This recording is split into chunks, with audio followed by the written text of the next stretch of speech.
김광수의 경제소프트.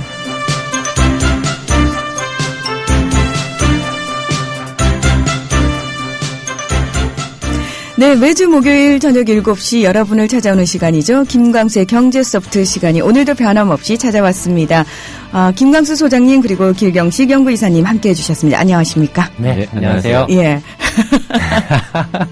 처음 방송 시작할 때부터 확실히 두 분 다 여유가 생기셨어요. 아, 그래요? 네. 덕분에. 제가 좋게 돌려서 얘기했지만, 네, 방송 시작 30초 전에 들어오셨어요. 이런 식입니까? 앞으로 또 이러실 겁니까? 안 그러신다고 하셨죠? 네, 자, 저희가 이렇게 웃으면서 시작은 하지만 또 내용은 만만치 않은 내용이 될 겁니다. 여러분 네. 준비되셨죠? 예, 잠시 광고 듣고 와서 본격적으로 시작해 보겠습니다. 네, 여러분께서는 국민TV 라디오 김광수의 경제소프트에 오셨습니다. 30초 전에 들어와서 저를 당황시키긴 하셨지만 저는 그래도 김광수 소장님 너무 좋거든요. 아이고, 감사합니다.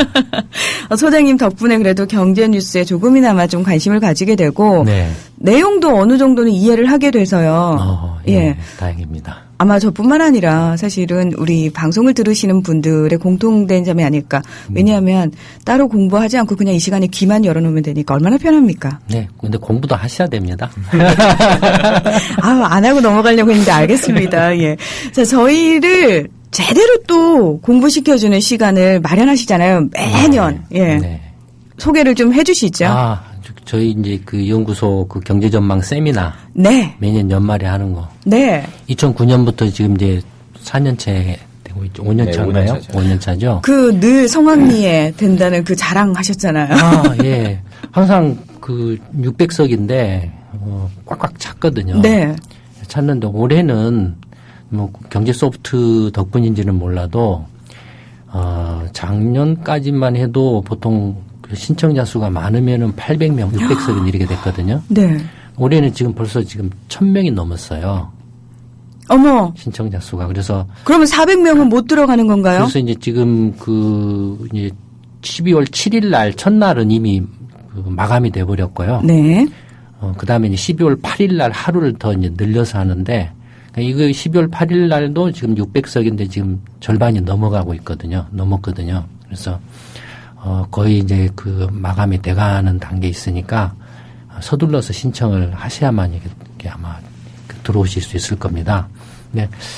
매년 그렇지만 올해는 특히 뭐 여러 가지 또 일들이 이렇게 많이 또 있고 또 앞으로 내년에 여러 가지 경제적으로 어려운 일들이 또 예상되고 있어서 정말로 꼭 한번 와서 들어보시면 어디서도 이렇게 들어보지 못한 그런 이야기들이나 또 자료집이 굉장히 저희 지금 300만 원짜리 경제보고서 자료를 이렇게 여러 편을 요약해가지고 그 자료집을 이렇게 드리거든요. 네. 그걸 참가비만 받고. 그거 반드시 입수해야 되는 자료집이죠. 네. 예. 네. 그래서 하여튼 시간 되시면 꼭 와서 한번 들어보시기 바랍니다. 굉장히 많은 도움이 되실 겁니다. 네, 12월 7일 토요일 그리고 마감이 돼버렸고 12월 8일 날 분치가 지금 이제 절반이 넘었죠. 일요일 날. 예. 자, 그렇다면 혹시라도요 신청을 어디로 해야 되는지 안내 말씀을 좀 해주시겠어요? 저희 김광수 경제연구소 홈페이지로 오시면 되는데요. K셀이에요. KSERI.co.kr이고 그냥 저희 연구소로 전화를 주셔도 돼요. 뭐 이메일이나 이런 거 사용 못 하시는 분들은. 또 아니면 검색창에 김광수 경제연구소 치면 연구소하고 또 포럼 다음 카페가 나와요. 네. 카페에 가도 이제 공지사항이 잘 올라가 있으니까 한번 확인해 보시고 이메일로 신청하셔도 되고 전화로 신청하셔도 되고. 네. 문화 아나운서님도 꼭 와봐서 한번 봐보십시오. 아마 저번에도 말씀드렸지만 정말로 충격받으실 겁니다. 저는 시간 비워놨어요. 근데 진짜 와보시면 이게 네. 소장님이 팟캐스트나 아니면은 공부방 이런 데서 해주시는 그 강의도 너무 좋다고 말씀하시는데 네. 와보시면 진짜 차원이 완전히 달라요. 그때 강의하고는 완전히 정말 차원이 다른. 분위기가 부흥해 보이는데. 근데 이제 와서 들어보시면 진짜 네. 그래서 그랬구나라고 느끼실 수 있으실 거예요. 거의 뭐 입에서 미십니다가 나올 것 같은. 예. 전국에서 그렇게 많은 분들이 오시거든요. 그 강연장 분위기에 압도되실 겁니다. 네, 저 정말 기대하고 있고요. 미리 시간 다 비워놨고요. 네. 예. 내년부터는 장충체육관이나 장충체육관을 빌려서 할까. 뭐 올림픽 체조 경기장 괜찮네요. 네. 예. 12월 7일과 8일, 예, 여러분, 김광수 소장님을 직접 만날 수 있습니다. 많은 분들 신청하셔서 좋은 시간 가지시면 참 좋을 것 같습니다. 자, 오늘 경제 소프트, 경제 뉴스부터 다시 출발을 하겠습니다. 네. 미국의 올 3분기 실질 GDP 성장률 발표가 됐습니다. 예상보다 높은 수치라고 하는데요. 어떤 내용인가요? 예, 올 3분기 미국 실질 GDP 성장률 속보치가 예상과는 달리 전기 대비로 연환산치 2.8%의 높은 수준을 기록했습니다. 예, 상당수 전문가들은 3분기 성장률이 2%를 넘지 못할 것으로 예상했었습니다. 또 10월에 비농업 부문 취업자 수도 전월 대비로 20만 명 이상이 증가 역시 큰 폭으로 증가를 했는데요. 이에 따라서 8월이나 9월에 비농업 부문 취업자 수도 각각 23만 명, 16만 명 가량 대폭 상향 조정이 됐습니다. 이는 이제 그 미국의 8월부터의 어떤 고용 증가가 둔화되고 있다는 우려를 불식시킨 것이라고 할 수가 있겠습니다. 또 3분기 이 미국 실질 GDP 성장률의 주 상세 내용을 좀 살펴보면요. 주택 및 건설 투자가 호조를 보이고 재고 투자도 늘어난 반면에 개인 소비는 둔화되고 기업의 설비 투자도 감소를 보였습니다. 또 수출과 수입 모두 증가세가 둔화된 가운데 수출보다 수입의 증가세가 더 크게 둔화된 모습을 보였습니다. 이처럼 양호한 경제지표가 발표됨에 따라서 FRB의 출구 전략에 이제 연내 실시 가능성이 다시 거론되면서 그 달러가 강세를 보였고 10년 만기 미국채 수익률도 2.75%로 반등을 했습니다. 하지만 이와 관련해서 저희 김광수 경제연구소 경제시평에서는 내년 1월에 FRB 의장의 교체와 또 재정절벽 사태가 다시 재현될 가능성이 매우 높다는 점을 감안하면 적어도 내년 봄 이전에는 출구 전략을 실시하기가 힘들 것으로 내다봤습니다. 네. 우리나라에서 발표되는 이 GDP 또는 통계 수치들 못 믿는 거다라고 얘기를 하셨습니다. 네. 자, 미국의 GDP 성장률이라든지 또는 이런 통계치 믿어도 되는 건가요? 네, 미국에 이제 요 근래에 들어와서 주요 그 경제 지표 통계들이 약간 춤을 추는 것 같습니다. 그만큼 이제 아직도 미국 경제가 불안정하다라는 걸 이제 반증을 하고 있는 건데요. 미국 이제 GDP 통계에 대해서 말씀을 드리기 전에 한국의 정부 관료들이나 한국은행의 강심장에 대해서 먼저 한마디 짚고 넘어갈까 합니다. 네. 지난번에 저희가 이제 한국은행이 발표한 GDP 통계가 심하게 표현하면 이렇게 조작에 가깝다라고 이야기를 했지 않습니까? 네. 네. 그런 이야기가 나갔으면 뭔가 반응이 있어야 되잖아요. 실제로요. 사실 저희 쪽으로 항의 전화가 오고요. 얘기가 들어왔습니다. 한국은행 측에서. 아, 그래요? 그러면은 네. 공식적으로 보도 자료를 내서 발표를 하든지.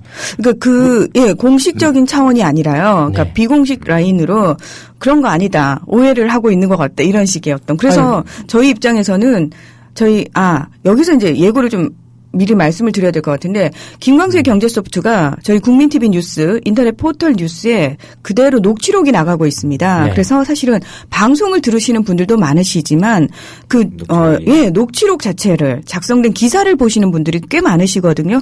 아마 한국은행 측에서 그걸 보신 것 같습니다. 그래서 연락이 왔는데 저희 인터넷 뉴스팀에서 판단하기에는 공식적으로 해명이라든지 또는 뭔가를 요구해오지 않았기 때문에 대응을 할 필요가 없겠다라고 해서 일단 그냥 그런 전화를 받은 거에서 그쳤습니다. 비겁하죠. 그런 게. 왜냐하면 한국은행의 아주 결정적인 신뢰에 치명타를 가할 수 있는 문제점을 지적을 했거든요. 네. GDP 통계가 굉장히 중요한 통계인데 그 중요한 통계의 문제점에 대해서 지적을 했으면 한국은행이 거기에 대해서 뭔가 오해가 있다라고 하면 공식적으로 보도자료를 내서 해명을 하면 되지 않습니까? 근데 해명을 하지는 않고 비공식적으로 와서 이게 뭔가 오해가 있다라는 그게 말이 되냐 이거죠. 명색이 중앙은행이 자존심조차도 없냐라는 거죠. 예, 그리고 왜 저희가 그때 한국은행에서 그 통계치를 발표하게 된 이유에 대해서 설명을 하지 않으셨습니까? 네. 예, 근데 그 부분에 대해서도 굉장히 불만을 표시하시더라고요. 예전부터 이미 그건 저희가 경제 시평을 통해서 여러 차례 한국은행의 그 GDP 통계 문제점들에 대해서 이야기를 했죠. 사실은 예전에도 이야기하면 이야기가 길어지는데 예전에 그 2009년에 이제 그때 그 미국발 금융위기가 나고 나서 그때 이제 그 MB 정부가 그 이명박 정권이 뭐 파산한 리만 브로더스를 사내 만회하고 막 설쳐될 그 이제 직후에 외환 보유고가 한 2,600억 달러 정도 됐었습니다. 네. 근데 그때 이제 그 미국 리만 브라더스 파산하고 나서 이제 완전히 이제 그 국제 금융시장에 얼어붙는 바람에 한국의 이제 은행들이 그 단기 달러 차입을 어마어마하게 해가지고 그걸 부동산 대출을 해줬는데 그걸 못 갚게 돼버렸죠. 못 갚으니까 어떻게 하겠습니까? 결국에는 이제 정부가 대신 그걸 갚아줘야 되는 상황에 이제 부딪히게 된 거예요. 그래서 이제 2009년 2018년 말부터 2009년 초에 걸쳐서 한 600억 달러 가량 그 외환보유고를 이렇게 깨트려 가면서 대신 갚아줬어요. 거기에다가 또 미국의 FRB가 이제 무제한 그 달러 신용 공급을 하겠다라고 이렇게 이제 발표도 해서 가까스로 넘어갔는데 그때 이제 저희 연구소가 한국이 또 제2의 외환위기에 그 빠질 위험이 높다라는 이제 보고서를 냈습니다. 경제 시평을 냈더니 그다음에 그 내고서 이제 모 일간지에 그 칼럼을 이렇게 기고를 했어요. 그랬더니 그 당시에 이제 그 기획재정부하고 한국은행에서 그냥 불같이 이제 그 전화가 왔어요. 그래서 이제 서로 이렇게 보도자료를 내서 우리도 반박을 하고 또 보도자료하고 반박을 했어요. 그 다음에는 뭐 어떻게 됐냐면 이제 말씀하신 비공식적으로 전화가 오는 거예요. 비공식적으로 와가지고 와서 해명을 하겠다라는 거예요, 저희한테. 아니, 조그마한 연구소가 그 나라의 그 경제적인 위기 상황에 대해서 그 경고를 하고 있는데 굳이 이 정부가 그 조그마한 연구소까지 찾아와가지고 그것도 국장들이 직접 연구소에 와서 저한테 해명을 하겠다라는 거예요. 올 필요 없다. 국민들한테 해명하면 되지. 왜 저한테 해명하려고 하냐. 라고 그런 적이 있었거든요. 네. 근데 오지 말라고 했는데 한국은행 국장이 찾아왔어요. 국제금융장이. 참 그렇게 얼굴 마주하면 참 민망할 텐데 서로. 네. 그러니까 쪽팔리죠, 서로가. 그래서 얼마나 쪽팔렸겠어요. 그러니까 그런 자존심도 없다 이겁니다. 근데 지금 한국은행의 GDP 통계가 문제가 있다라고 이렇게 지적을 했으면 거기에 대해서 한국은행이 반론, 잘못됐다, 그거 오해다라고 하면은 정정당당하게 보도자료를 통해서 김광수 경제연구소가 한국은행 GDP 통계에서 이러이러한 문제점이 있다라고 지적을 했는데 그건 오해다, 잘못 알고 이야기한 거다라고 보도자료를 내서 하면 되죠.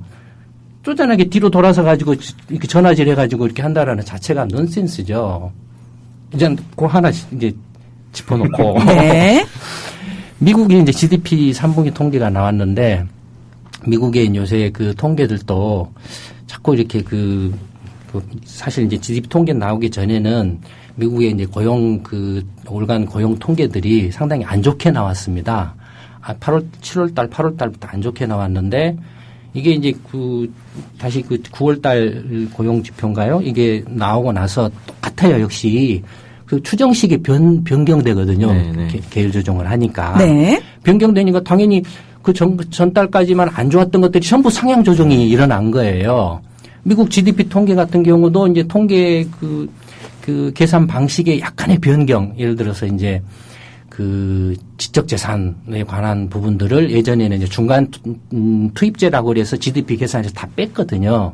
근데 그걸 이제 음악 창작 작품이라든지 기술 개발이라든지 이런 것들은 특허를 받으니까 그 자체로 이제 최종 산출물이다, 부가가치를 낳는 산출물이다라고 간주를 해서 이제 새로 이렇게 넣어놨어요. 추가를 했어요, GDP에.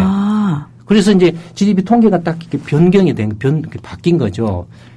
그와 동시에 또 하여튼 새로운 통계가 하나 들어오면 항상 계절 조정에서 추정식이 바뀌니까 다 바뀌게 되죠. 한 두세 개치가. 근데 그게 이제 폭이 상당히 커졌어요. 미국 같은 경우에는. 근데 이제 작년에 2012년 미국의 GDP 성장률이 당초에는 2.2%로 나왔거든요. 근데 통계 수정이 일어나면서 2.8%로 팍 높아져 버렸어요. 네. 높아져 버렸는데 그럼 이게 어떤 게 문제를 일으키냐면 좀 약간 그 뭐랄까요 착시를 일으키냐 하면 지금 미국의 3분기 GDP 성장률은 전기 대비로 치면 그러니까 2분기 대비로는 연 환산해서 2.8% 성장을 했다라고 나오는 거죠. 근데 전년 동기 2012년 2월 대비로 하면은 1.6%밖에 안 돼요, 성장률이. 아. 그러면 아니 전기 대비로는 2.8%는 높은 성장을 했는데 전년 동기부로는 1.6%밖에 안 된다. 2분기에도 성장률이 상당히 뭐 2몇 %로 됐는데 그러면 2003년도는 성장률이 굉장히 높아야 되잖아요. 높아야 되는데 지금 올 연말까지 미국 2013년도 GDP 성장률이 1.6% 정도밖에 안 돼요. 그러면 지금 2.8%는 2.4%를 하는 건 뭐냐 이거죠. 그건 뭐냐면은 2012년도 GDP 통계 수치가 2.2%에서 2.8%로 이렇게 상향 조정돼 버리다 보니까 2014년도에는 성장률이 뭐 올라가도 상대적으로 2.8%로 높아져 버리기 때문에 그렇죠. 기준치가 네. 낮아질 수밖에 없는 거죠. 네. 그러니까 그런 데서 오는 이제 착시들이죠. 그러니까 항상 소장님 그 말씀을 하셨어요. 그러니까 겉으로 나오는 숫자보다는 그 내용적인 측면을 저희에게 그렇죠. 다시 한번 보라고 말씀을 하셨는데 네. 지금 다시 그 내용적인 측면을 짚어주신 거죠. 네. 그러니까 이제 그 통계의 그 이른바 이제 비교 기준이 되는 2012년 통계가 크게 변동이 일어났기 때문에 그렇죠. 2013년도 GDP 통계가 조금 이렇게 착시 현상이 있다라는 거 하고 그다음에 이제 3분기로만 치면 원래 미국 경제는 이제 70% 가량의 민간 소비 중심의 경제입니다. 그다음에 민간 소비가 좋아지고 기업 설비 투자가 좋아지면은 이제 미국 경제가 호조를 보이는 이제 구조거든요. 근데 3분기 그 GDP 통계를 보면은 재고가 많이 늘어났어요. 아, 소비가 안 됐다는 얘기죠. 네, 그만큼. 그러니까 재고가 많이 늘어났다고 해서 이제 앞으로 많이 팔릴 거라고 생각하고 기업들이 재고를 쌓아뒀다라고도 생각할 수 있고 팔려고 만들었는데 안 팔려가지고 쌓였을 수도 있고. 아, 해석이 그렇게 될 수도 있겠네요. 네. 네. 그러니까 3분기에 재고가 늘어난 건 팔려고 했는데 안 팔려서 쌓인 가능성이 높고 왜냐하면 크리스마스 이제 그 세일은 이제 10월 달부터 이제 재고를 쌓기 시작하거든요. 네. 근데 지금 3분기는 7, 8, 9월 달이거든요. 그렇죠. 신학기거든요. 그러니까 신학기 때 많이 팔릴 거라고 생각하고 만들었는데 안 팔리고 쌓인 거죠. 소비가 그만큼 원활치 않았다. 네. 그게 이제 한 8%, 0.8% 정도, 2.8% 중에서 0.8% 정도를 이렇게 끌어올린 거죠, 재고가. 그 다음에 수출하고 수입이 이렇게 서로 이렇게 줄었어요. 줄었는데 상대적으로 수입이 더 많이, 원래 미국은 경상수지 적자 국가잖아요. 근데 수입이 더 많이 줄어가지고 그게 또 한 0.3% 정도 끌어올린 거죠. 그러니까 재고하고 그 수출입 차이를 감안하면 실제로 미국 그 3분기 성장률은 1%대 정도로 보는 게 보통 그 3분기 성장률 그 예상치가 2%를 넘지 않을 거라고 봤거든요. 그 수준이죠.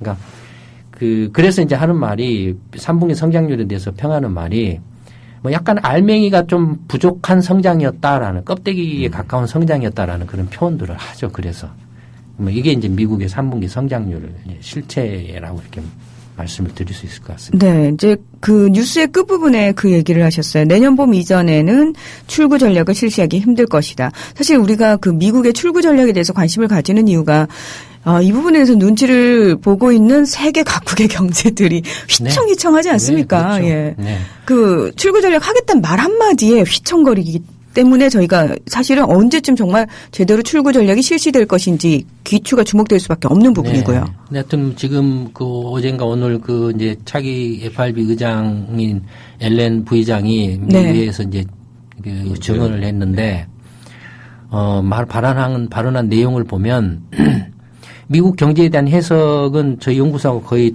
똑같은 비슷한 것 같아요. 비슷한 것 같은데 다만 저희 연구소가 조금 더 미국 경제에 대해서 좀 안 좋은 면들이 그 FRB가 생각한 것만큼 예를 들어서 FRB가 이제 미국의 주택 시장이 상당히 호전되고 있다. 물론 이제 지금 뭐 그 GDP에서 주택 투자가 0.3% 4%를 플러스 성장 기여를 하고 있는 건 사실이거든요. 근데 호전되고 있다라고 해도 한참 때에 140만 호 팔리던 것이 지금 이제 30만 호에서 40만 호대로 올라온 것에 불과하거든요. 일단 기본적으로 굉장히 많이 줄어든 상태에서 그나마 조금 예. 그걸 퍼센티지로 환산하면 30만 호가 40만 호면은 저게 33% 늘어난 거예요. 예. 근데 그 수치가요. 원래 거랑 비교하면은 택도 없죠. 그러니까요. 회복됐다라고 표현하기도 좀 민망한 수치가 그렇죠. 되는 거잖아요. 그러니까 그러면서 자꾸 그래서 이제 주택 시장이 호전되고 있지만 아직도 부족하다. 뭐 그래서 출구 전략은 아직도 시기상조다라고 말을 계속 하고 있죠. 근데 앨런 부의장의 지금 스타일이나 이 할머니의 그 상당히 고집이 센 것 같아요. 비둘기파라면서요, 할머니가. 상당히 고집이 세서 아마 상당히 출구 전략을 결정하기까지는 의외로 시간이 걸릴 가능성도 없지 않아 있는 것처럼 이렇게 보여집니다. 네. 자, 워낙 글로벌 경제 시대라고 하다 보니까 사실 미국이 어떻고 주변의 일본과 중국이 어떻고 관심을 가져야 되는 수밖에 없는데요. 또 중국 내용으로 좀 넘어가 보겠습니다. 중요한 회의가 있었던 것 같은데요. 어떤 내용이었나요? 네, 지난 9일부터 12일까지 열린 중국 공산당 제18기 중앙위원회 제3차 전체회의, 줄여서 3중 전회라고 하는데요. 이 3중 전회에서 중국 경제의 개혁에 관한 여러 방안들이 이야기되었다고 합니다. 중국 경제는 그동안 양적인 성장을 해왔었는데 새롭게 시진핑 리커창 정부가 시작되면서 성장률이 다소 낮아지더라도 안정적인 성장이 이어지도록 한다는 목표를 설정하고 경제 정책의 기조도 바뀌었습니다. 특히 이번 3중 전회에서는 정부와 시장의 역할 조정이 강조되었다고 합니다. 자원 배분을 시장 위주로 하는 등 더 많은 정부 기능을 시장으로 넘겨주기로 했다고 하는데요. 국유기업과 같이 독점적 지위를 갖고 있는 영역을 줄이고 민간 자본의 진입도 허용해서 시장화를 촉진하고 더불어 금융개혁에도 박차를 가한다고 하는데 지난달부터 가동된 그 상하이 자유무역지구가 그 중심에 있다고 볼 수 있습니다. 위안화의 자유태환, 금리 자유화 등 시장 파급력이 큰 각종 개혁 조치들을 시험한 뒤에 전국적으로 이런 정책들을 확산시켜 나갈 방침이라고 합니다. 네. 중국은 아시는 것처럼 이제 공산당 일당 이제 정치 권력 구조죠. 근데 이 공산당 일당 정치 권력 구조인데 가장 큰 이제 그 정치 이벤트라고 할까요? 이게 3중전 회의입니다. 3중전 회의는 이제 5년마다 한 번씩 열리는데, 이제 그 3중이라는 것은 이제 연달아서 3번 회의를 한꺼번에 한다라고 해서 3중이거든요. 그러니까 4일 동안에 3차례 회의를 하는데, 이제 첫 번째 회의하고 두 번째 회의는 주로 이제 권력 배분에 대해서 합니다. 인사 문제를 결정을 하죠. 세 번째 마지막 회의 때 이제 향후 5년 동안의 경제정책 기조 등 중요한 정책 기조를 이렇게 결정하는 회의입니다. 그런데 이제 1978년에 이제 그 등소평이 이제 개혁 개방을 결정한 것도 78년 3중전 회의에서 결정을 했고요. 그렇죠. 그다음에 이제 1983년인가의 3중전 회의 때에 이제 이른바 사회주의식 시장 경제를 이렇게 채택을 한 것도 3중전 회의였습니다.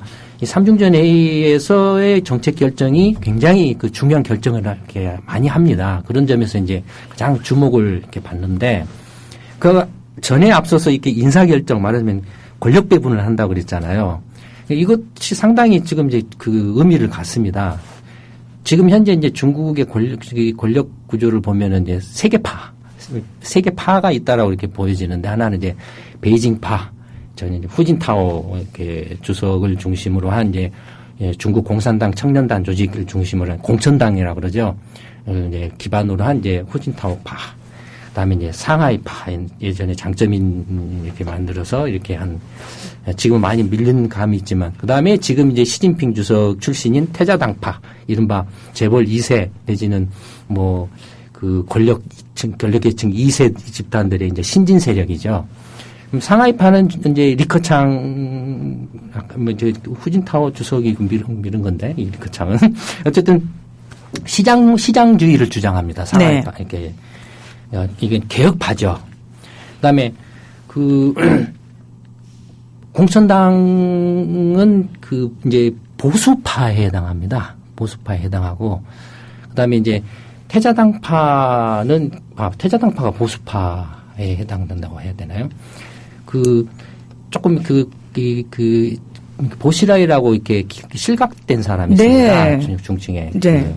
이 사람이 뭐냐면 이제 이른바 이제 그 모택통파에 들어가는데 이 사람은 시장주의를 하다 보니까 너무 양극화가 확대돼 가지고 중국식 이른바 사회주의적 시장 경제에서 사회주의가 무너져 버리는 거 있다라고 그래서 다시 그 모택동주의를 부활시키려고 이렇게 시도하다가 이렇게 얻어맞은 경우에 해당된다고 보여지는데요.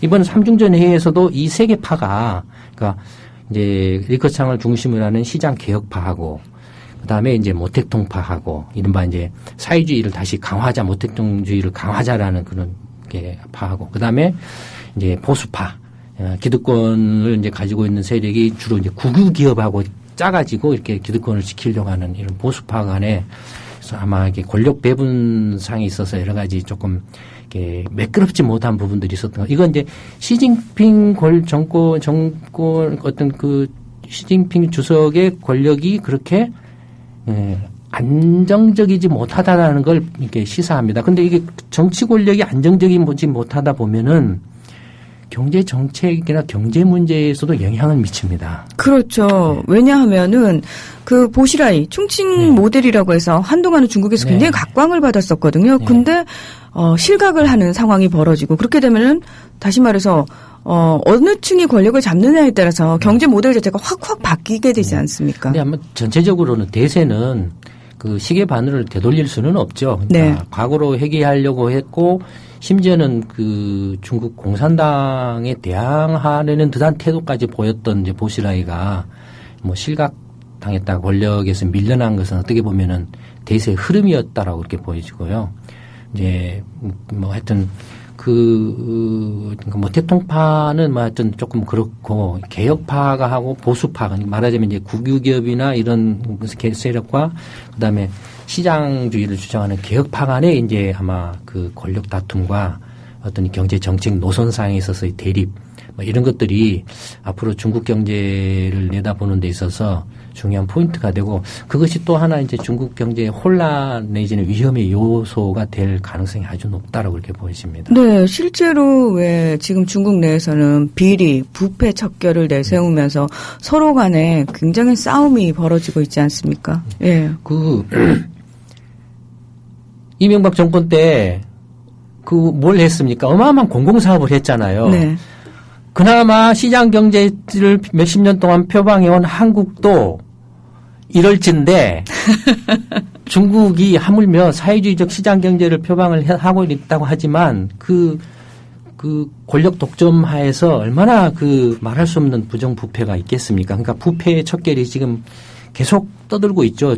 뭐 전에 후진타오 정권도 그랬고 지금의 시진핑 정권도 그렇고 하여튼 부정부패 척결을 주장하고 이렇게 떠들고 있지만 그게 그렇게 안 되죠. 그래서 지금 결과적으로는 뭐냐면 그 부패라든지 아니면은 지금 중국의 이른바 사회주의적 말하자면 민주주의의 어떤 반하는 여러 가지 것들이 결과적으로는 경제적으로 어마어마한 부패와 부실을 낳습니다. 네. 그러니까 2008년 금융위기 나와서 4조 위안 경기 부양책을 냈는데 4조 위안이면 중국 GDP의 25%에 해당하는 어마어마한 돈입니다. 그 돈을 쏟아부었거든요. 한국은 4대 강인은 뭐냐고 했잖아요. 중국은 그보다 더 했으면 더 했지 못하지는 않거든요. 그게 지금 다 부실화돼 가지고 문제가 되고 있거든요. 그걸 어떻게 정리하느냐. 그래서 뭐 아시는 것처럼 뭐 얼마 전에는 이제 뭐 금융 뭐 문제도 있고 이른바 이제 그림자 금융 이야기도 네. 나오고 막 그렇잖아요. 그런 다 표시들입니다. 그런 부실들이 이제 폭발하는 아니면 지방 채무 문제라든지 이런 것들이 다 그와 이렇게 연결되어 있죠. 그런 것하고. 규모 자체가 워낙 어마어마하기 때문에 그렇죠. 중국 같은 경우에는 지금 사실은 우리가 미국 쪽에 더 포커스가 맞춰져 있긴 합니다만 중국도 무시해서는 안 되는 상황인 거죠. 무시가 아니라 지금 이제 세계 경제를 이제 흔들고 있죠. 예, 근데 워낙 우리는 이제 미국 쪽에 포커싱이 많이 돼 있는 아직까지도 좀 일반 사람들 이념적으로는 그렇게 돼 있지만 경제적으로는 현실적으로는 이미 중국이 최대 그 교역 상대국이고. 그렇죠. 그걸 인정을 하고 네. 관심을 돌려야 되는데 사실은 그게 참 현실과 괴리가 많이 돼 있다라는 느낌 많이 받습니다. 예. 자, 이제 국내 이야기를 좀 해볼까 하는데요. 국내에서 현대기아차 외 거의 독점에 가까운 점유율 그동안 유지하고 있지 않았습니까? 그런데 점점 국내 판매 대수가 정체 또는 감소로 전환되고 있다고 하는데 실제로 어떤 상황입니까? 일단 현대차는 지난달 내수시장에서 전년 동월 대비로 6.4% 감소했지만 해외 판매가 2.5% 증가하면서 전체적으로는 1.1% 증가한 실적을 거뒀습니다. 지난달 현대차는 내수시장에서는 57,500대 정도, 해외에서는 35만, 거의 36만 대 가까이를 판매를 했습니다. 국내 시장에서는 현대 기아 자동차가 꾸준히 70% 이상의 점유율을 나타내며 오랜 기간 동안 과점적 지위를 누려왔는데요. 네. 국내 기업은 뭐 말할 것도 없고 해외 기업들도 가격 경쟁력의 열세와 수입차에 대한 어떤 부정적인 인식 등으로 제대로 힘을 발휘하지 못했었습니다. 하지만 내수 판매가 2011년을 기점으로 정체를 보이고 있는 가운데 수입차 점유율이 빠른 속도로 상승하고 있습니다.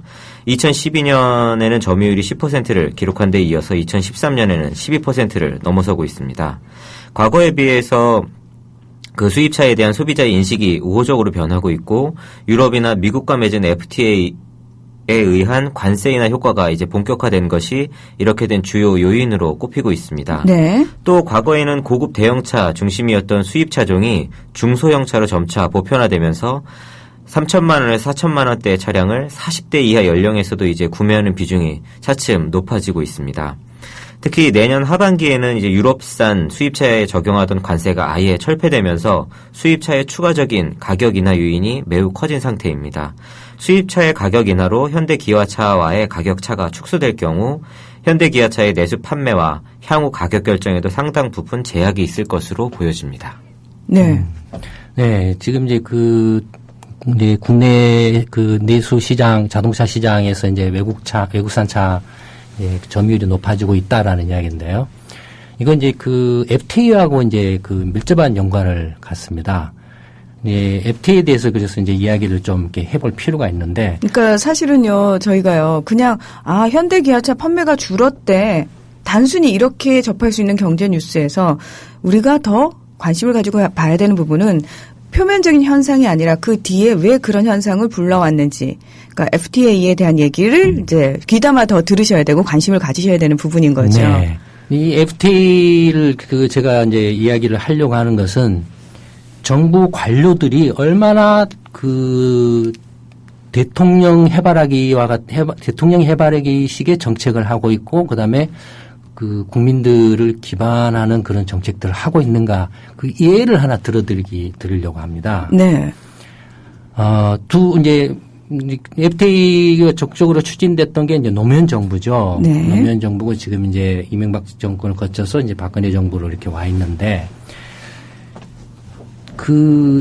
대통령이 되면 다들 대통령이 다 모든 걸 막 결정하고 마음대로 이렇게 한다라고 이렇게 생각하기 쉽죠. 절대 그렇지 않습니다. 오히려 놀랍게도 정부 관료들이 대통령을 갖고 놉니다. 네? 갖고 놀아요. 아우, 정말. 안 믿으시죠? 예. 왜 갖고 놀 수밖에 없냐면은 대통령이 모르거든요. 뭐가 뭔지를 잘 모르거든요. 벌써 지금 박근혜 정부 같은 경우도 박근혜 대통령 정부 관료들이 갖고 놀고 있다라고 보여져요. 예를 들어보면 저번에 기초연금 같은 경우도 말씀드렸잖아요. 2040년에 그 재정 소요액이 157조 원인가 얼마 소요됩니다라고 이렇게 해서 박 대통령이 그대로 읽었다 이거예요. 네. 근데 그때 뭐라고 설명해 드렸습니까? 계산해 보니까 그렇게 아니다. 예. 40조다. 예. 물가 상승률 고려해도 60조 정도밖에 안 된다. 벌써 이렇게 갖고 노는 겁니다. 그런 것들이. 그런가 하면은 지금 정부 각 부처에서 취업자 수가 50만 명이 늘었네 뭐네 막 이런 통계들이 발표하잖아요. 네. 이게 대통령 통계입니다. 예? 대통령 통계예요. 대통령한테 이렇게 보여주려고 하는 거죠. 각 부처들이. 자기 부처의 업무를 이렇게 대통령이 내세운 공약, 대통령이 지시한 사항을 충실히 잘 하고 있습니다라고 이렇게 대통령한테 잘 보이려고 하는 그런 통계들이죠. 그런 통계 수치는 국민들에게 정확한 정보를 전달하기 위해서 내는 거 아닙니까? 예를 들어서 이제 한미 FTA 관련해서 노무현 정부 때 2006년부터 이제 본격적으로 추진을 했는데 제가 이제 핵심 한미 FTA 노무현 정부의 이제 대통령, 당시 이제 굉장히 실세 장관하고 후에 만나서 이야기를 물어봤습니다, 제가. 네.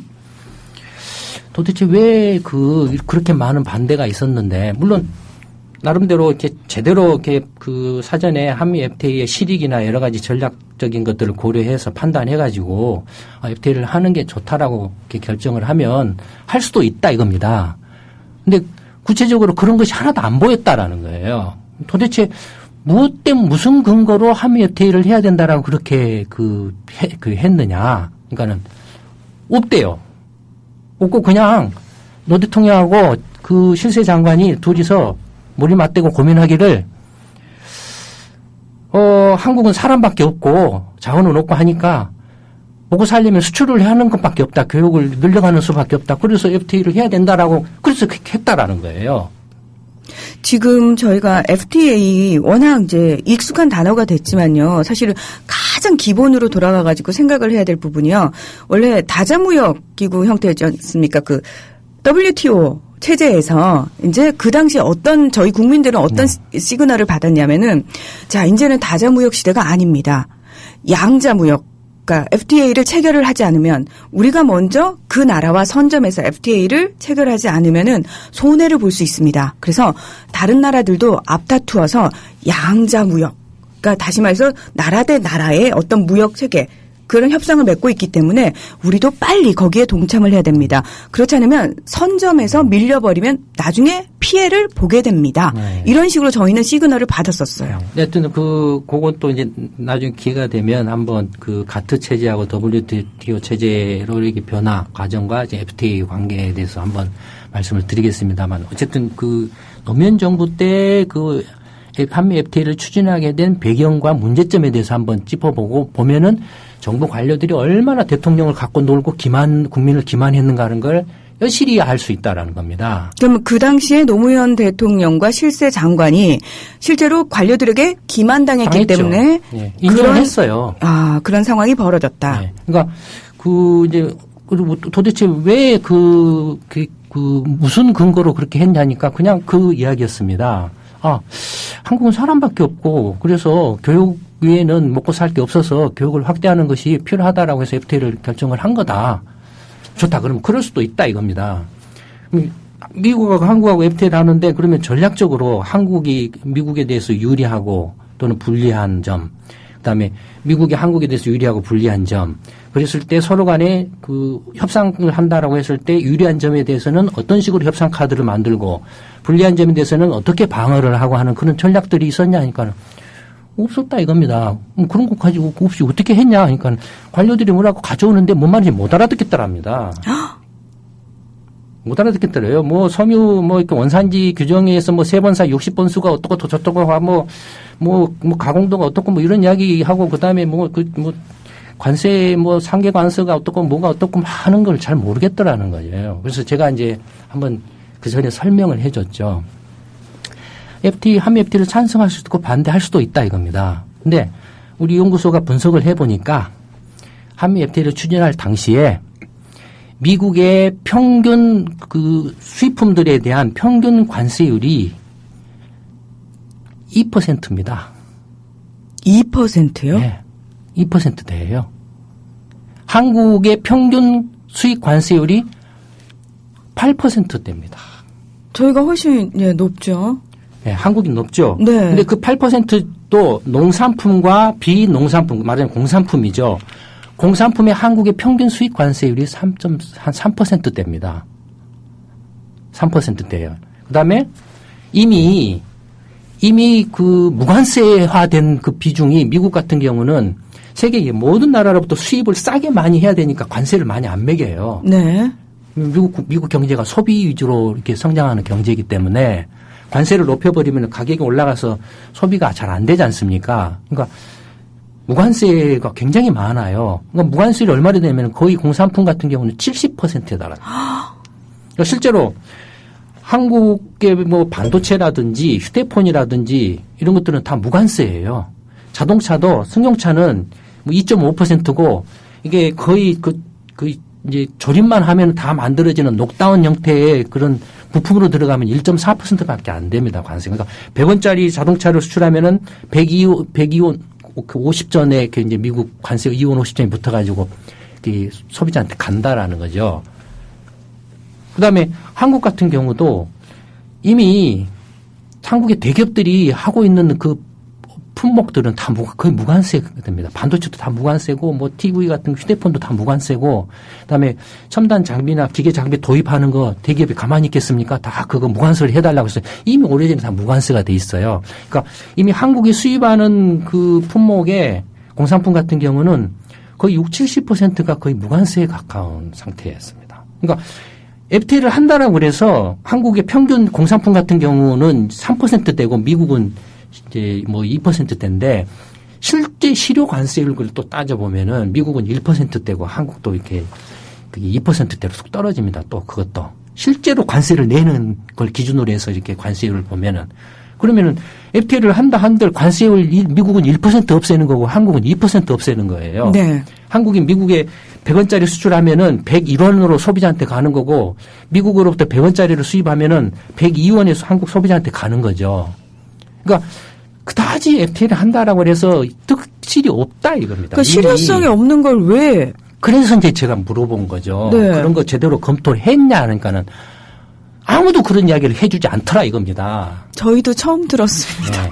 근데 얼마나 이제 정부 관료들이 기만을 했냐면은 한미 FTA 이제 그 합의서를 발표를 했는데 특히 이제 그때 핵심 농산품이었죠. 그래서 농민들이 막 데모하고 막 했잖아요. 그 중에 이제 그 쌀과 쇠고기가 굉장히 그 이제 핵심 쟁점 사항이었습니다. 네. 한국은 이제 쌀 시장을 이제 방어를 하려고 하고 보호를 하려고 하고 미국은 어떻게든 쇠고기 시장을 이제 열려고 하고. 그렇죠. 근데 이제 합의문을 냈는데 합의문에 어떻게 나왔냐면은 쇠고기 시장은 15년에 걸쳐서 단계적으로 개방을 하기로 했습니다라고 발표를 했어요. 정부 관료들이. 대통령한테도 그렇게 보고하고 실세 장관한테도 그렇게 보고를 했겠죠. 그러면 대통령이 보고 잘했어 할 건 아니겠습니까? 근데 쇠고기 시장을 15년에 걸쳐서 한국은 그 농민들이 반대를 하니까 미국한테 양해를 구해가지고 그래서 이제 15년에 걸쳐서 단계적으로 시장을 개방하고 그것도 모자라가지고 거기에 플러스 더 이제 그 긴급 수입 제한 조치 이른바 이제 쇠고기 수입이 막 폭증을 하게 되면 한국 정부가 강제적으로 수입을 제한하는 조치도 이렇게 발동을 하겠다. 그 선을 그게 이제 긴급 수입 제한선이라는 건데 그 선을 말을 안 하고 그냥 그런 조치를 또 이렇게 합의문 안에 넣습니다라고 발표를 한 거예요. 일단 내용상 보면은 그래도 뭔가 굉장히 배려를 많이 한 것 같아요. 그렇죠. 굉장히 노력한 것처럼 보이죠. 네. 정부 관료들이. 근데 네. 이제 저희 연구소가 그 합의문을 다 조사해서 분석을 해보니까 한국 쇠고기 이제 수입이 2003년에 33만 톤 수입을 했습니다. 전 세계로부터. 2003년에. 근데 2003년이 광우병 파동 나던 해예요. 네. 33만 톤 중에서 23만 톤이 미국산 쇠고기 수입이었습니다. 네. 70%가 미국산 수입이었어요. 근데 광우병 파동이 이제 미국에서 났잖아요. 그러니까 미국산 쇠고기 수입이 수입 중지가 돼버렸어요. 네. 그래가지고 확 쇠고기 수입이 줄고 이제 국내 이제 한유 이렇게 소비가 늘고 가격이 막 올라가고 그랬죠. 그래서 그러다가 이명박 씨가 대통령 되고 나서 되자마자 이제 미국 가가지고 멋대로 그 30개월 원령 이상 쇠고기 수입을 마음대로 이렇게 해버리고 온 거죠. 네. 와가지고 이제 쇠고기 수입이 팍 늘어났어요. 근데 2010년에 전 세계로부터 수입한 쇠고기 수입량이 26만 톤입니다. 한국 전체가. 네. 그 중에 이제 미국산 쇠고기 수입이 딱 이렇게 금지됐다가 그 이명박 씨 그 가서 하고 나서 그 후로 팍 늘어가지고 한 9만 톤 가까이 늘어났어요. 미국산 쇠고기 수입이 늘어났는데 한미 FTA에서 쇠고기 수입과 관련해서 긴급 그 수입 제한 조치 그 상한선을 그 선을 얼마로 잡은지 아세요? 그러니까 예컨대 그 긴급 수입 제한 조치 그 선 이하로 수입을 하는 것은 마음대로 해라. 마음대로 한국에다 수출해라라는 거예요. 관세 이제 단계적으로 이렇게 관세를 이제 낮춰가는 그 관세를 적용해서 한국에다 수출을 하라는 거죠. 허용을 해준 거죠. 근데 그게 얼마인 줄 아세요? 얼마인가요? 2010년에 한국이 전 세계로부터 수입한 전체 쇠고기 수입량이 26만 톤이었습니다. 26만 톤. 그 중에서 이제 좀 풀려서 미국에서 9만 톤을 가져왔고요. 예. 미국에 대해서 이 정도까지는 니네들 마음대로 수출해도 좋다라고 허용해준 긴급 수입 제한 조치선이 27만 톤입니다. 소장님 장난하십니까 지금? 그 기만한 거죠. 말도 그러니까 갖고 논 거예요. 대통령이고 뭐 그냥 갖고 놀아버려요. 국민들을 갖고 장난쳐버리는 거죠. 미국의 삼겹살은 어떤지 아세요? 그 관료들은 어느 나라 관료입니까? 다 훈장 받았죠. 뭘 했다고 훈장을 받아요? 한미 FTA를 찬성할 수도 있고 반대할 수도 있다 이겁니다. 네. 나름대로 또 이렇게 한국이 정말로 사람밖에 없기 때문에 뭐 수출을 늘려서 이렇게 성장을 해나갈 수밖에 없다라고 받아들일 수도 있다 이겁니다. 다만 그렇게 할 때 국민들이 납득할 수 있게 전략적으로 어떻게 하는 게 가장 유리하고 어떻게 하는 게 가장 우리한테 피해를 적게 하고 그다음에 국내적으로 했을 때 누가 피해를 보고 누가 득을 보고 그랬을 때 그 피해 보는 계층에 대해서는 그걸 누구 돈으로 어떻게 보상할 것인가 이런 걸 다 챙겨서 이렇게 해도 모자랄 판에 그냥 막 질러버린다 이겁니다. 질러버린 것도 못 알아가지고 이제 이런 사기까지 친다. 대통령을 기만하고 국민들을 기만한다 이겁니다. 그걸 아무도 몰랐어요. 지금도 기억나요? FTA 관련해서요. 여러분 궁금하시죠? 하면서 소책자를 만들어서 배포를 했습니다. 네. 예. 그리고 지금도 문자가 갖고 옵니다. FTA에 대해서 궁금한 점이 있으면 이쪽으로 연락하십시오. 라는 문자가 오고 있습니다. 제가 사실은 대학원에서 국제정치경제로 공부를 하면서 그 책자를 입수를 해서 내용을 봤거든요. 일반 분들은 잘 모릅니다. 아무리 읽어도요. 솔직히 말해서 무슨 내용인지 잘 이해를 못 하겠습니다. 각 산업별로 업종별로 세세하게 다 들어가 있는데요. 읽었는데 뭔 내용인지 모릅니다. 몰라요. 모르니까. 그래서 그 노무현 대통령도 관료들이 가져오면 뭔 말인지 모른다라는 게 그럴 수밖에 없어요. 그러면 항차 그 노무현 대통령도 관료들한테 그렇게 기만당했을지인데 박근혜 대통령은 어떻게 했냐라는 거죠. 대통령 통계가 막 쏟아져 나오고 있는 거예요, 지금. 대통령한테 가서 설명하면 대통령이 뭔지를 모르니까 그런 거예요. 그러니까 그 한미 FTA 관련해서 이제 내수 차 판매가 이렇게 외국산 차 점유율이 높아지고 있다. 이미 그건 그 예견을 했던 거죠. 예견을 했던 거고. 그러면 한미 FTA를 했을 때 경제적인 효과가 정말로 그때 막 어마어마하게 뻥튀기였거든요. 뭐 한국 경제 성장률이 뭐 어떻게 일자리가 얼마나 하고 뭐 하고 막 했거든요. 지금 그 오래돼가지고 제가 기억하기도 힘든데. 뭐 하여튼 그 말할 수 없이 뻥튀기를 했거든요. 근데 그러면은 실제로 지금 이제 한미 FTA가 2012년에 이제 발효가 돼가지고 지금 한 2년 가까이 이제 지나가고 있는데 성과가 이제 어느 정도냐라고 하면은 미국으로부터 수입한 것은 당연히 미국이 이제 그 경쟁력을 가지고 있는 농산품이나 화학, 의약품 같은 거, 특히 지적재산과 관련된 이런 수입이 많이 늘어났죠. 네. 네. 그 다음에 역시 그 첨단 장비나 그 전자제품 같은 게 CPU 같은 것도 인텔 그 많이 한국이 그거 갖다가 이제 뭐 만들어서 파는 거니까. 그러니까 반면에 한국이 미국에 수출하는 걸 보면 한국이 주 수출품이 자동차하고 전자제품이 전체 수출의 70%를 차지합니다. 이 두 개 품목이 다예요. 거의 다예요. 근데 전자제품 수출은 2012년, 2013년에 어떻게 된지 아세요? 줄었어요. 그 전부 다 줄었어요. 미국이 우리나라에 수출하는 품목은 늘었는데 이제 전체적으로 보면 네. 한국이 미국의 수출 총액으로 보면은 네. 한국이 더 많이 늘었죠. 늘었는데 그 는 부분이 어느냐면 자동차 부분이에요. 자동차. 네. 자동차 부분 특히 이제 한국 자동차 수출이면 현대 기아차가 다거든요. 현대 기아차가 미국에 갖다 확 팔았다 이거 2012년, 13년에 특히 2012년에 그럼 2012년에 확 판 게 그만 FTA 때문에 그렇게 많이 팔린 거냐라는 거예요. 만약에 그게 FTA 때문에 팔렸다라면 FTA로 인해서 경제적인 효과는 자동차 부분에서 미국의 수출이 많이 늘어났다라고 이렇게 평가를 해줄 수 있잖아요. 네.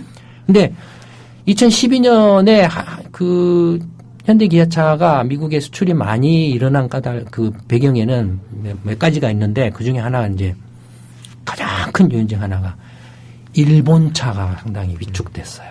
아. 그때 동일본 대지진이 2011년에 일어나고. 그렇죠. 2011년 3월이었죠. 예, 그전 10월에 태국 방콕에 대홍수가 일어나가지고 일본의 서플라이 체인, 자동차 산업의 서플라이 체인이 전부 올스톱이 돼버렸어요. 네. 그 여파가 2012년까지 간 거예요. 그러니까 미국에서 차를 못 판 거예요, 일본이. 그러니까 그 차를 못 판 부분을 한국 현대기아차가 판 거죠. 그러니까 실제로 한미 FTA 때문이 아니라, 예, 그런 요인들 아니라고 때문에. 단정적으로 말하기는 어렵지만, 네. 그러나 그런 중요한 변수들이 지금 있다 이겁니다.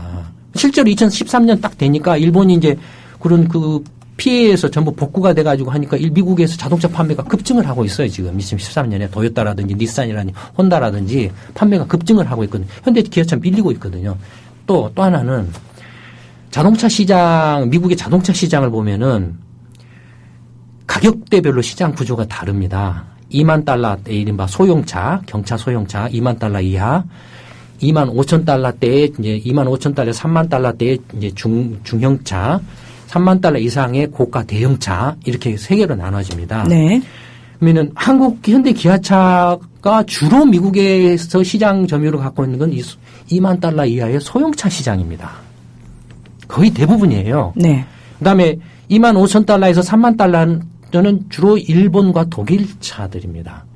그다음에 3만 달러 이상 대형차 같은 경우는 이제 금융위기 전에 주로 미국 GM이라든지 포드라든지 크라이슬러라든지 그다음에 독일의 고급차들이었거든요. 그러다가 이제 금융위기가 터지고 나서 이 대형차 시장에 쑥대밭이 돼버렸죠.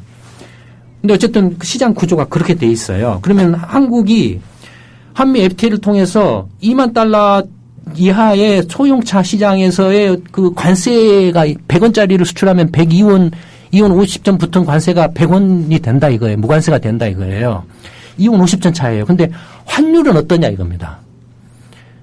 환율은 1,000원짜리가 1,200원으로 뛰어버리면 200원 차이가 나버려요. 그러니까 관세가 중요한 게 아니라 환율이 더 결정적인 요인이에요.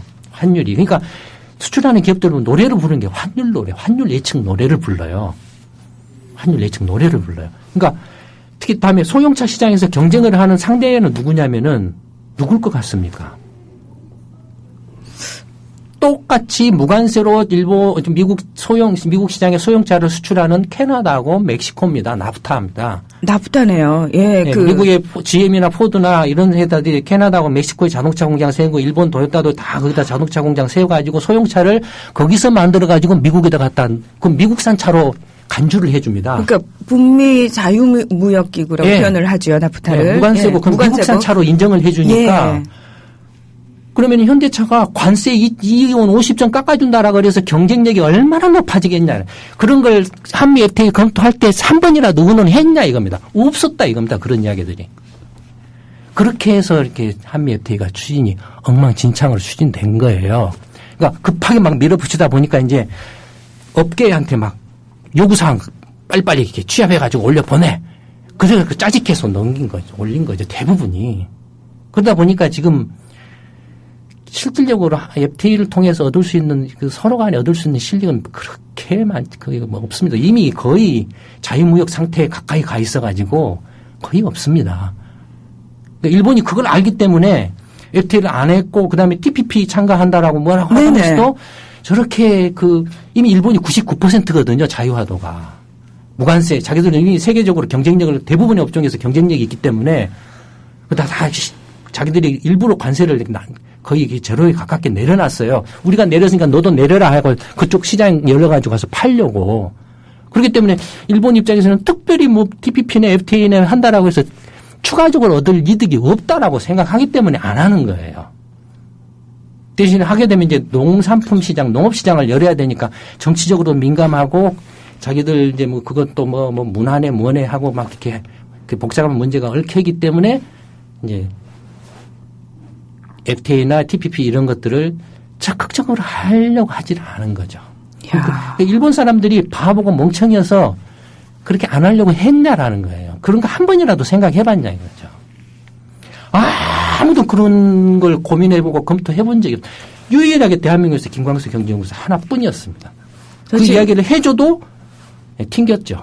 저는 지금 굉장히 화가 나는 게요.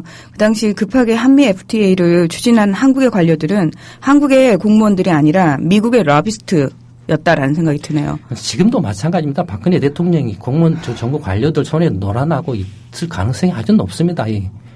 그러니까 대통령 통계라는 말을 잘 은밀히 해보시기 바랍니다.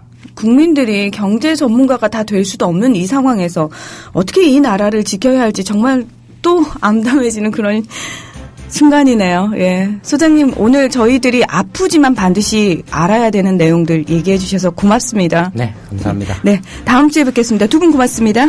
감사합니다.